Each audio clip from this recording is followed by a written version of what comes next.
building up a platform where hope can Welcome to the Nikki Clarke Show. I'm your host, Dr. Nikki Clarke, and we are back again with another stellar interview. The show is where we share inspiring stories that transform lives. And today we're joined by Marc Rogala and Kelsey Dunbar, who are co-founders of Suffer to Tougher, a transformative health and mindset movement helping people turn adversity into resilience, purpose, and lasting strength. Welcome to the show. Thank Thank you. you for having us. Yep. Awesome. I'm so glad that we made this day happen. And I'd love to know your journey, how you connected. So let's start with Kelsey. Tell us a little bit about your background leading up to co-creating Suffer to Tougher. So for me, it started as a young child growing up with a lot of mental health issues that I had having to do with self-esteem and real struggles with that. I was overweight significantly and struggled basically just to get through the day-to-day grind of being a kid that just didn't feel like he belonged. And that later turned into 30 years as a fitness coach. I was able to get myself into shape, and so I taught other people how to do that. And only through conversations that I had with Marc, which he'll get into his story a little bit, did we decide that the same things that we were each doing, coaching our respective clients, were the exact same and modeled one another. And we said, that actually sounds like a really good idea for a book, that no matter what you're struggling with on the mental health side, whether it's addiction, where that's certainly Marc's strength, dealing with people with sobriety issues, or for someone like myself that deals with people more with food addiction, but also some other mental health issues, self-esteem, self-worth, depression, anxiety, things like that. Honestly, the end result is people can improve their mental fitness just using day-to-day rituals. And so we decided to put together the book, and it's been only a year, although it seems like it's been 3 years or 4 years just because so much has happened. And we're just happy to be along for the ride and help as many people as we can along the way. Beautiful. Thank you so much. Marc, what was your inspiration to co-create Suffer to Tougher? Yeah, thanks again for having us. So I too struggle with mental health as a child, but the truth be told is I never consulted anybody or got the help I needed until I was in the weeds of my addictions. So I'm a dual diagnosis patient. So I have PTSD, general anxiety, major depressive disorder, but my story is heavily weighted on alcohol and substances. And really the anxiety and the panic attack started in middle school. And I was in the insurance industry for 30 years, married, had 4 children, became an executive in the insurance industry. From the outside looking in, looked like I had everything going on, but I had uneasiness on the inside. I had a lot of social anxiety. I stayed away from alcohol for a good period of my life until probably I was in my mid to late 30s, because I did have some alcoholism that ran in the family. But I found myself starting to drink a little bit more than I probably should have. My diet really was terrible. I put on a lot of weight, developed a neck and back issue, was introduced to prescription pain pills. And as a result of that, it led to a major addiction where I lost my marriage of 25 years, my relationship with my children, that wonderful job in the insurance industry. It got pretty chaotic pretty quick. I mean, I had multiple overdoses, multiple hospitalizations in psychiatric care, several visits to treatment. Eventually got sober. At the end, I was a fentanyl addict. And when I got sober the last time I was in the hospital, coming off a major overdose. And I actually heard a gentleman speak and share his live life experience. And he was a heroin addict in recovery. And he just spoke in a different language than any therapist or psychiatrist ever spoke to me before. I mean, the way he was describing things and his addictions and how he overcame it. And I remember going up to him after he spoke at the hospital, and he kind of gave me some words of wisdom. I ran with it. I wanted to do what that gentleman did because, in my opinion, he changed my life in 45 minutes, hearing him speak to us patients in psychiatric care. So I started getting active, speaking at the hospitals, being open, honest, and transparent on Facebook. And lo and behold, a lot of people were reaching out for guidance and for help.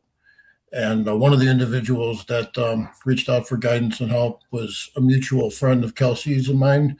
And that's how we kind of reconnected after many years, because I didn't really even see him since we left high school, or since he graduated from high school, because he's a year older than me. And we Mhm. started talking. And as he shared, he's working with people with eating addictions. I'm working with a lot of people that got underlying mental health with addiction and alcohol issues. But really, our daily rituals and daily disciplines mirror each other, because I was told by that gentleman that your recovery is made when nobody's watching with your day-to-day habits. You can go to a meeting, you visit a therapist, that might be an hour, 2 hours of your day.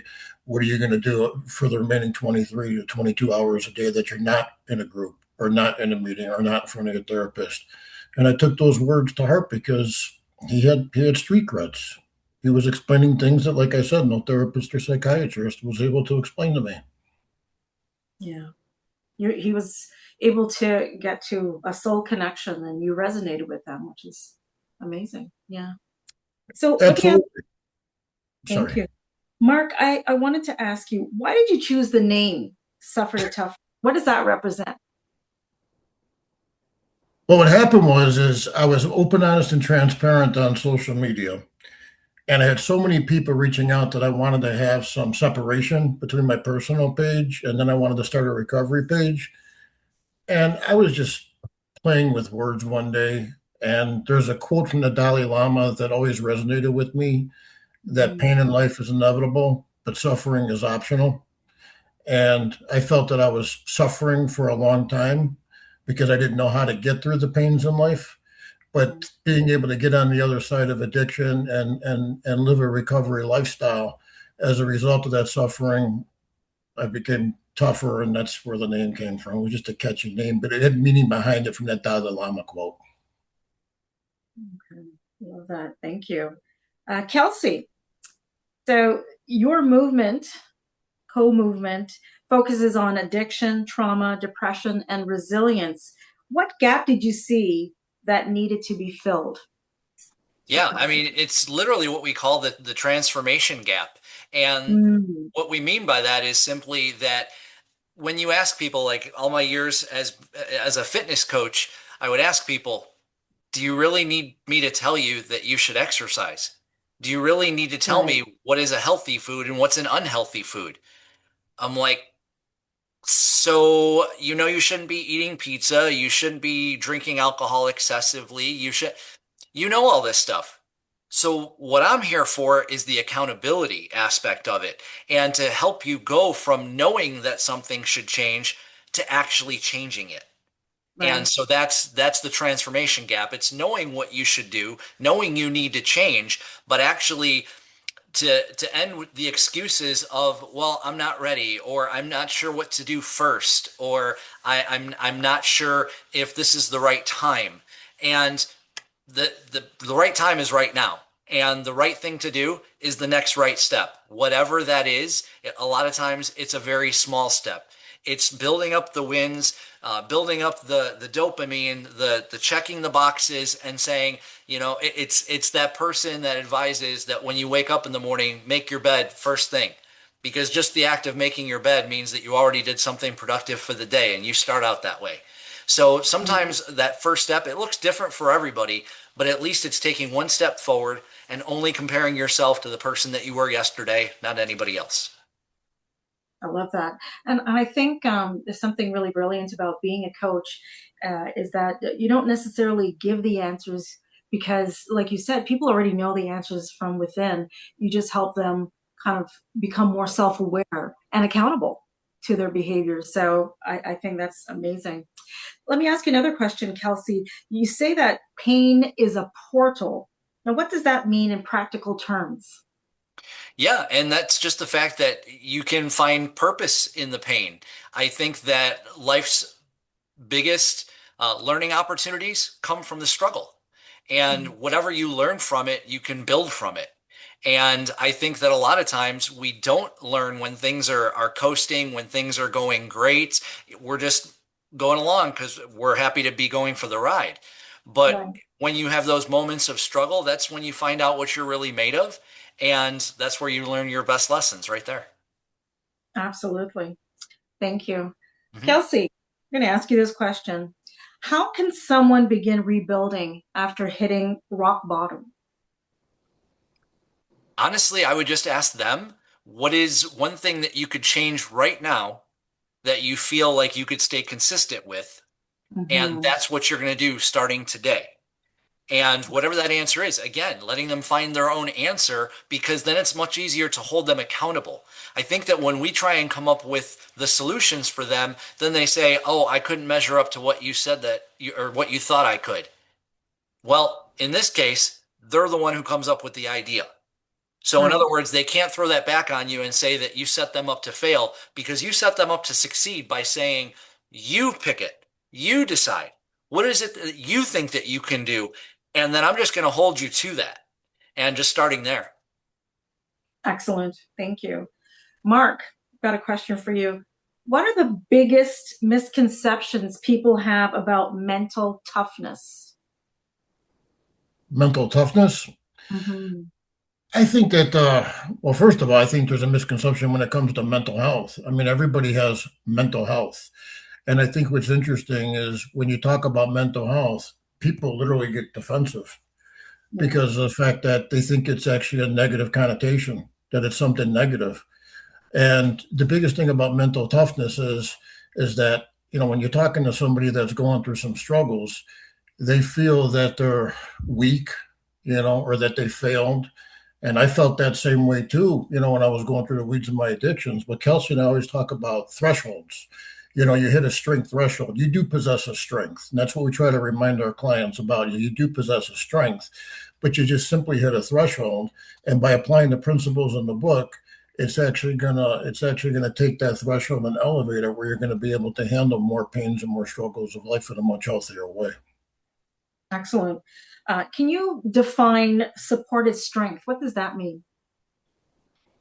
Supported strength, with that would be literally from a network of like-minded individuals. Okay, like whether it be Kelsey on the coaching side, myself, or just like a support group, if you will, or an accountability group. Where people are constantly striving to get better. Sharing their workouts, sharing their meals. If they're going through a tough time, maybe get it out there and talk to other individuals that may have gone through a similar situation.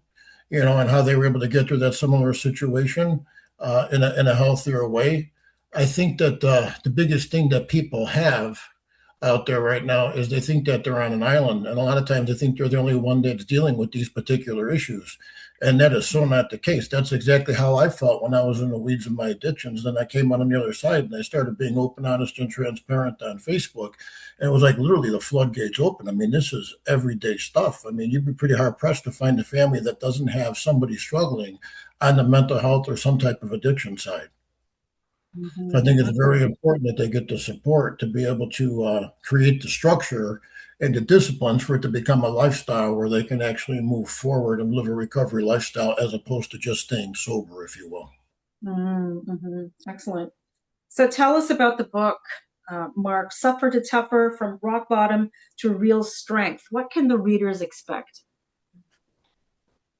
First of all, it's there's just two things that we wanted to get out of the book that we wanted to make sure that the book resonated. One, we wanted it to be a very simple read. No medical terms in English. It's really the way that I had to process things and Kelsey had to process things because we're not from the medical field. No big words, really simplified. And then the other thing is we wanted to make sure that it was conversational as well, that they were Mhm. dealing with somebody that has gone through their own issues, like in my case, mental health as well as addiction issues. And it was almost like they're talking to somebody that has gone through it, like that gentleman giving that presentation to me in the hospital, because Yeah. I believe that that is very important for people to realize that they're not alone. And then as far as the book itself, again, really it's day-to-day disciplines or rituals, but it's the stuff that you need to be doing on a regular basis when nobody's watching. And that was the mistake that I made because I had hiccups along the way or setbacks along the way. Is I'd go to my meetings and I'd go to my therapist appointments, but I wasn't doing anything the rest of the day to drive my recovery. And as far as the book itself, it's all about mind, body, and rhythm. mindset resets, positive affirmations, glass half full versus the glass half empty, the body component, eat your food like medicine. It really gets into the serotonin, dopamine, oxytocin, and endorphin levels, the feel good chemicals in the brain. And it creates activities that's going to stimulate those chemicals and drive those chemicals for you to feel good and feel less anxious and less depressed. And then, as far as the exercise component or the getting the body moving, that's important as well. And the rhythm is really just for it to become a habit and eventually become a lifestyle over a period of time. Excellent. Thank you. Kelsey, can you expand on your thoughts about the book? Yeah, I mean, we wanted it to be a guide or a reference book for people. And like Marc said, and he gives a perfect example when we're out talking, that it's a book that people can turn to when they've got to be strong on their own. Yeah. When they don't have a therapist that they're seeing on a regular basis or a group that's holding them accountable, where they're like, oh my God, they get that panic moment, like, what do I do? You open this book, you tab it, you highlight it, you read it multiple times. You go back to it at times when you're feeling at your most vulnerable, you go back to this book. And when you talked before about the supported strength, I look at that from two different perspectives. The one that Marc gave, where you're getting support from other people, but also supported strength in the fact that when you learn the principles of the book, you are Mhm. supporting yourself because you have the proper coping mechanisms in place that you can draw from in those moments of weakness. So, Yes. Excellent. Um, Kelsey, what role do you think community and accountability play in healing? a ton. Community. I mean, as Marc before, we're not alone in this. Everyone has off days. Everyone has times where they're suffering, and knowing that you have a community that you could draw. I mean, that's why we have both a business page and a community page on Facebook, so people can join our community, so they can get supported by other people, and not just us, but other people that are a part of that community that are like, man, I'm so sorry for what you're going through. I went through a time like that. And they'd be like, oh, well, what helped you? Oh, yeah, well, what I did was, it's that community aspect where nobody's judging anyone. We're all just there to help one another. And that's the kind of community that we're trying to foster, and we're trying to get through the idea that behind mental health affects everyone. No one's immune from it. So in Mental Health Awareness Month, we made a big emphasis on the fact that mental health awareness isn't just let's be aware of it for a month and let's talk about it and then not talk about it and put it away for 11 other months, but more so as a launch pad to, okay, we have a month where we're going to try and figure out a game plan for what we're going to do the whole rest of the year. And we're just going to keep kind of coming back to this month and saying, this is where we put together our game plan. Kind of the way that people do for New Year's resolution, but we know that they generally don't follow through with those. Most of the time, though, it's because they try and do too much. And we always emphasize just worrying about trying to do the very next right thing and just let the habits build. Okay, we call it habit stacking, and just use those habits to build upon instead of trying to say, okay, it's New Year's resolution time. I need to eat better. I need to feel better. I need to look better. I need to do better. It's too much. So if you put together a game plan, a foundation, which you can get out of the book of a bunch of different things that you can start working on, you're going to get there. But the community is very important to it, and so is the accountability standpoint. That's actually how Marc and I came together, was because of this Mhm. texting accountability group that him and a couple of other people put together, and I was invited to it. And it was from high school classmates. Marc and I knew of each other in high school, but we didn't really know each other. It was, I tell people a lot, it's kind of like in the hallway where you do the kind of the bro head nod. Like we know each other, we respect each other, but we don't really know each other like that. We didn't have a single conversation with each other in high school, but we knew who each other was because we had some mutual friends. Afterwards, when we were in this text group, I wasn't surprised he was a part of it, but I was surprised at the work he was doing, and he was surprised with the work I had been doing because we hadn't talked or seen each other in 30 years. But we were in the same accountability text group that brought us together, and it was just guys taking pictures of their meals, taking pictures at their gym to say, I'm here, I'm doing it, and or say, I'm really struggling today. Maybe one of you guys has time for a phone call. It's so huge, and it doesn't take much, especially if you have a group of 6 to 8 guys like we did, where next man up. whoever's available. And you can do that in your own family. You can do that in your job, people that you can turn to, your neighbors. Yeah, I mean, there you can start a circle of your own very, very easily, or certainly you could borrow ours. Yeah. Tell Nikki Excellent. the name of the support group. Tell Nikki the name of the actual group text. Do you remember it? Great. Oh, Oh, yeah, he came up with that later. Yeah, the old man text group. Yeah. the old man text group Oh, support group. man. The OGs. I love that. Exactly. Exactly. Fantastic. Fantastic. Thank you so much, Kelsey. This is a question for you, Marc. What message would you give to someone who feels hopeless today? Well, I've seen a lot of miracles, Nikki. I mean, people completely change their lives by adapting the principles in the book. So, I mean, I always use the quote, if there's a pulse, there's hope. I mean, it's never too late.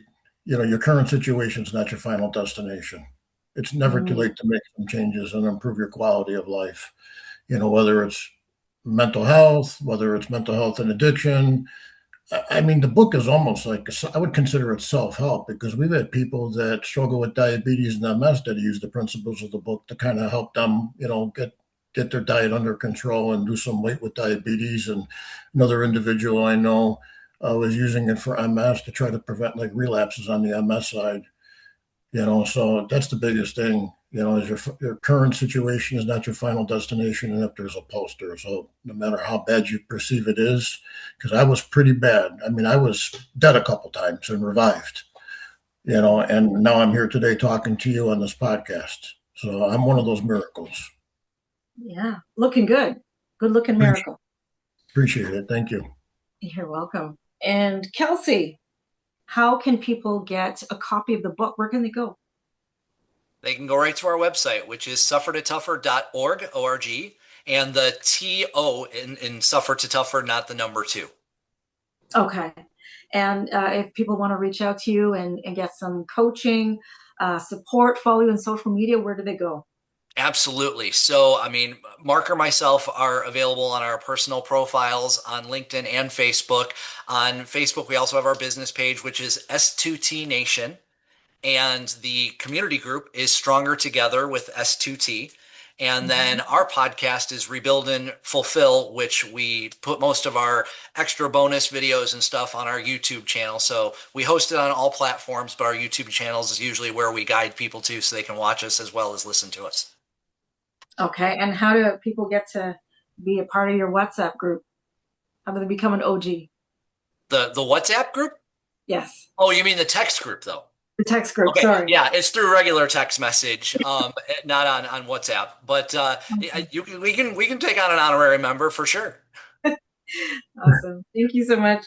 All right. Well, I'm ready now to deliver some rapid fire questions. So it's going to be the same question, and we're just going to volley it back and forth. So we'll start with Kelsey. One word that defines resilience. Strength. Oh, Marc? come on, you took mine. Same Power. question. How about that? Power, strength, power, same thing. Okay. Kelsey, morning workout or evening workout? For both of us, we're morning guys. We're texting each other at 4:30 saying, "What are you doing for your workout today?" Yeah. Okay. So you answered for Marc. Yep. You I did. had to because that was too obvious for both of us because we keep each other accountable to it. I love it. Okay. Question for you, Kelsey. A book that changed your life. How to Stop Worrying and Start Living. It's a classic. Marc? The Bible, because I had a spiritual melody for a long time. Beautiful. Kelsey, the biggest source of motivation. My kids. Yeah. Awesome. I have 3 boys that I want to create a good impression for. That's it. Love it. Love it. Marc? The doubters, the naysayers, the haters, and the ones that said it couldn't be done. All right. And Kelsey, success means what? Helping others. Marc? Saving Success lives. means Saving lives. All right. Final question, Kelsey. One piece of advice for younger self or younger Kelsey, what would you tell him? You're not alone. You're not broken. Just keep moving. You'll figure it out. Okay. And Marc, what would you tell your younger self? The one area it's absolutely okay to be selfish in is your health. And when I say health, it's your physical health, your mental health, and your spiritual health. Fantastic. I want to thank you both for this wonderful conversation, one of many. I hope to connect with you again to update me on the book and all the amazing initiatives that you're doing.